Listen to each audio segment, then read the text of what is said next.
Welcome, Mr. Chairman.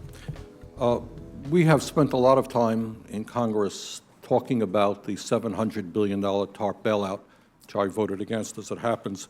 Not a whole lot has been talked about with regard to the $2.2 trillion that the Fed has lent out. Now, I find it absolutely extraordinary that I wrote you a letter and I said, hey, who'd you lend the money to? What were the terms of those loans? How can my constituents in Vermont get some of that money? Who makes the decisions? Do you guys sit around in a room? Do you make it? Are there conflicts of interest? So my question to you is, will you tell the American people to whom you lent $2.2 trillion of their dollars? Will you tell us who got that money and what the terms are of those agreements? We explain each of our programs. In terms of the terms, we explain the terms exactly. We explain what the collateral requirements are. We explain what to whom did you explain that? It's on our website. Yeah, okay. So all that information is available in our commercial paper program. And who got the money?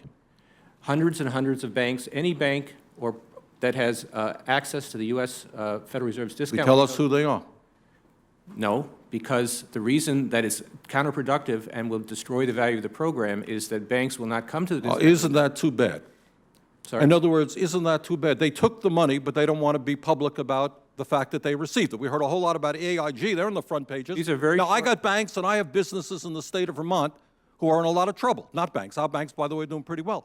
Now, how do these guys who are honest business people get it? Do you have to be a large, greedy, reckless financial institution to apply for these monies? There is no subsidy. There is no capital involved. There is no gift involved. It is a collateralized, short-term liquid loan that is both over-collateralized and is recourse to the company itself. We have never lost a penny doing it.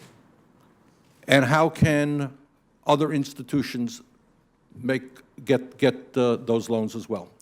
According to the law, we are supposed to be lending to depository institutions. Let me just say this, Mr. Chairman. I have a hard time understanding how you have put $2.2 trillion at risk without making those names available, those institutions public. And we're going to introduce legislation today, by the way, to demand that you do that. It is unacceptable to me that that goes on.